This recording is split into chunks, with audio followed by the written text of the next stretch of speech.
السلام عليكم ورحمة الله وبركاته. soo dhawaada daawadayaal ku soo dhawaada muuqaal cusub. Channelkan adiga daawanaysa waa Faatej. Fadlan haddii ay tahay markii ugu horeysay oo channelkan soo booqato, waxaan si xushmad leh kaga codsanayaa inaad channelka subscribe saarato. Haddaba muuqaalkeena maanta ayaa wuxuu ku saabsan yahay YouTube lacag ma laga sameeyaa. Haddaba haddii aad rabto inaad YouTube lacag ka sameysato, marka hore waa inaad furataa YouTube channel. YouTube channel markii aad furato ka bacdi waa inaad YouTube ka soo gelisaa muuqaalo. Muuqaaladaasi markii aad soo geliso ka bacdi ayaa wuxuu kugu xiri doonaa shuruud. Shuruudaasi waxay tahay inaad hesho 1000 subscribers iyo 4000 oo watch time hours ah. Haddaba markii aad shuruudahaas buuxiso wuxuu kuu furi doonaa payment-gaada welibana bilaa shuruud.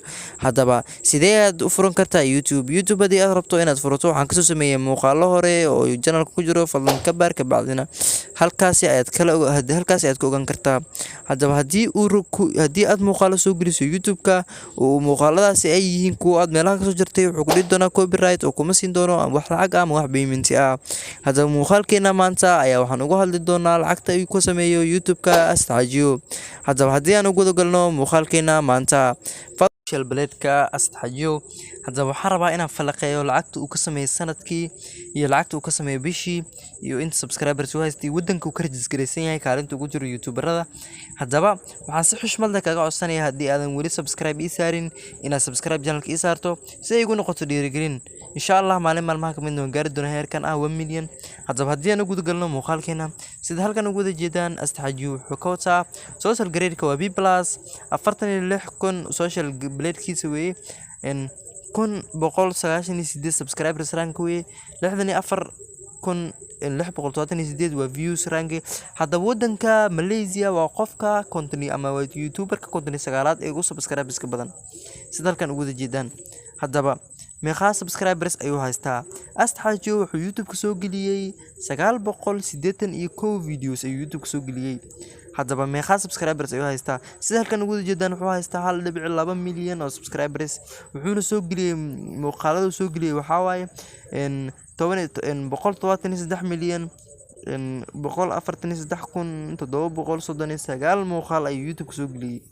sida halkan ugu jeedaan lacagta ugu galno ama lacagta halkeeda soo dhadhan. haddaba lacagta uu bishii ka sameeyo YouTube-ka Astaxajiyo waa 2.1 kun oo dollar ilaa 34,400 kun oo dollar.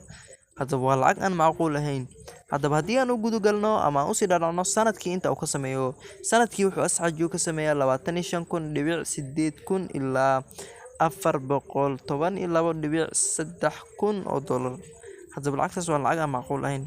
haddaba total subscribe weekly-giisa sida halkan ugu jeedaan waxaa lagu soo calaamadiyay, baashan ayaa lagu soo kalgariyay, kor ayuu u kacay sidan ayaa lagu soo calaamadiyay sida YouTuberada ayaga isticmaalaan, sidan ayay ku soo hagaajiyeen. haddaba haddii aan fiirino datada ama waqtiga uu subscriberskiisa hadda 2023 bisha koobaad taariikh 3 Thursday wuxuu haystaa 1.18 milyan ayuu laga yaabaa inuu helo. uu helay ayaan u maleynaa xilligan oo muuqaalkan xilligan soo duubay waxaan kadib dhacay. lacagaha uu ka sameyn karo intaasi waa $112 ilaa 1.8 kun oo dollar. waa haddii uu helo 1.18 milyan hadduu helo lacagtaas ayuu ka sameynayaa. haddii aan usoo laabano haddii 1.2 milyan marka uu haystana wuxuu ka sameeyay lacag dhan $95 ilaa 1.5 kun oo dollar. haddaba adiga waa haddii aad YouTube furato oo la imaado saalanteed, waxaan si 100% u hubaa inaad lacagtaas sameyn karto. fadlan haddii aadan weli subscribe ii saarin, waxaan si xushmad leh kaga codsanayaa inaad channelka subscribe saarato, gambalelkan aad furato si ay ku soo gaaraan muuqaalada muhiimka ah ee halkan kusoo gudbiyo. wassalaamu calaykum waraxmatullaahi wabarakaatuh.